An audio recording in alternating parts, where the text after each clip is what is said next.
ये अभी हो गई खूनी लीक।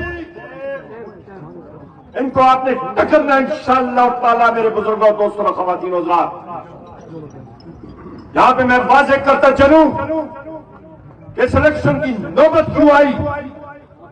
आपने मुझे 82,000 वोटों की लीड से कौमी असेंबली में भेजा। मेरे महबूब कायद वजीर आजम इमरान खान साहब ने वज़ारत उज़्मा का उम्मीदवार बनाया। मेरे पास शुक्रिया के अल्फाज नहीं, और जिस तरह यूसुफ अयूब खान साहब ने फरमाया, आपके वोटों की ताकत के बलबूते पे मेरे वजीर आजम इमरान खान साहब ने मौजूदा चीज को अपोजिशन लीडर बनाया और नामजद किया। मेरे पास उसके अल्फाज नहीं है शुक्रिया अदा करने के।